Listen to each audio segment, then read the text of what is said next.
بسم اللہ الرحمن الرحیم۔ السلام علیکم ورحمۃ اللہ وبرکاتہ۔ کیا آپ نے کبھی اپنی زندگی میں خوف محسوس کیا ہے؟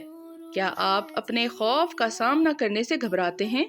لیکن کیا آپ جانتے ہیں کہ یہ سب رویے ہمارے سوچنے کے انداز کی وجہ سے ہیں؟ جب ہم سوچنے کا انداز بدلتے ہیں تو ساری تصویر خود ہی بدل جاتی ہے۔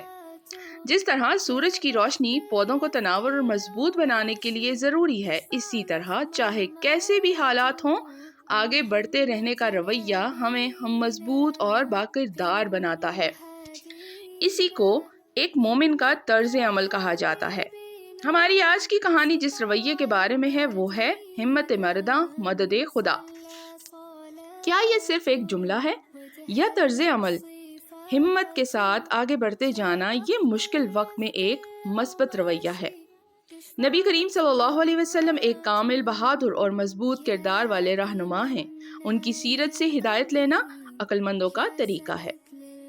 رسول اللہ صلی اللہ علیہ وسلم نے ہر مشکل میں ہمیشہ صرف اللہ پر بھروسہ کرتے ہوئے ظالموں کا بے خوفی سے مقابلہ کیا۔ نبی کریم صلی اللہ علیہ وسلم کی یہ کہانی ہمیں خوف کی حالت میں امید، ہمت اور بہادری کا سبق دیتی ہے۔ ایک دفعہ کا ذکر ہے جب رسول اللہ صلی اللہ علیہ وسلم اپنے صحابہ کرام رضی اللہ عنہم کے ساتھ جنگ سے واپس آ رہے تھے تو انہوں نے نجد کی وادی میں ایک مقام پر جہاں کانٹے دار کیکر کے درخت تھے آرام کے لیے پڑاؤ ڈالا۔ صحابہ کرام نے گرمی سے بچنے کے لیے سایہ دار جگہیں ڈھونڈی اور آرام کی غرض سے وادی میں پھیل گئے۔ ہمارے پیارے رسول کریم صلی اللہ علیہ وسلم نے بھی ایک سایہ دار درخت کے نیچے آرام فرمایا اور انہوں نے اپنی تلوار اسی درخت پر لٹکا دی اور خود اس کے سائے میں لیٹ گئے۔ اچانک ایک ہیبت ناک عربی آدمی ان لوگوں میں سے جن کی فوج سے مسلمانوں نے ابھی جنگ لڑی تھی نمودار ہوا۔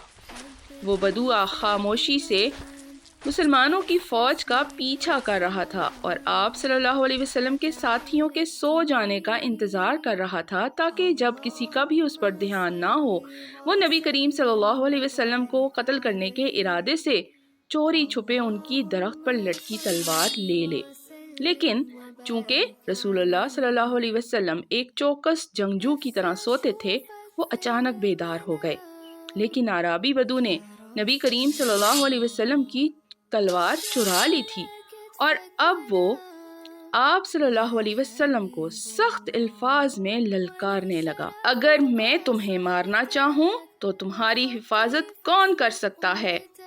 اس کے جواب میں ہمارے پیارے نبی صلی اللہ علیہ وسلم نے ارشاد فرمایا، اللہ۔ اس نے پھر اپنا سوال دہرایا گویا اب آپ ڈر جائیں گے، لیکن تب بھی رسول اللہ صلی اللہ علیہ وسلم نے فرمایا، اللہ۔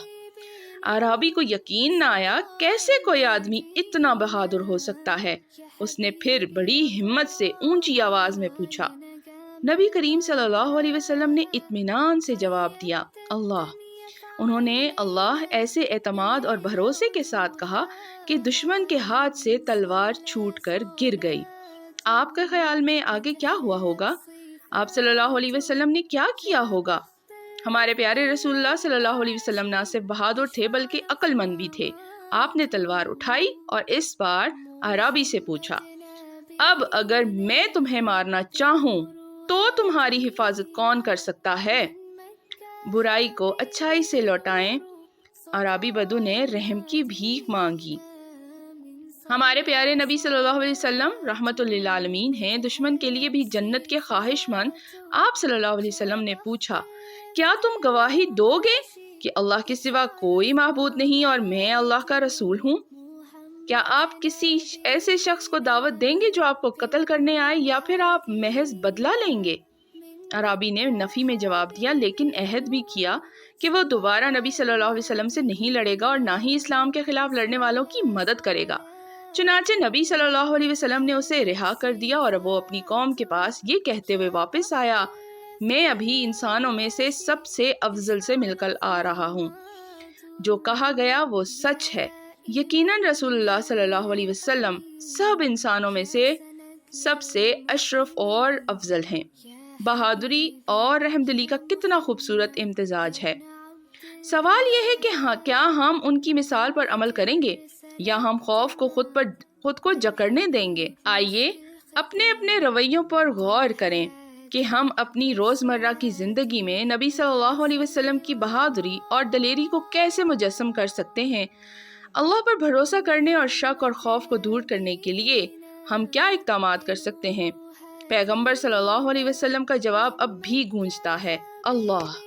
کیا آپ شک دور کریں گے اور ہمت کے ساتھ آگے بڑھیں گے؟ انتخاب آپ کا ہے۔ کیا آپ چیلنج لیں گے اور رسول اللہ صلی اللہ علیہ وسلم کی طرح بہادری کے ساتھ قیادت کریں گے؟ ہر سفر ایک قدم سے شروع ہوتا ہے اور انتخاب ہم نے کرنا ہے کہ ہم رسول اللہ صلی اللہ علیہ وسلم کے نقش قدم کی پیروی کرتے ہیں یا نہیں۔ آپ کس کا انتخاب کریں گے؟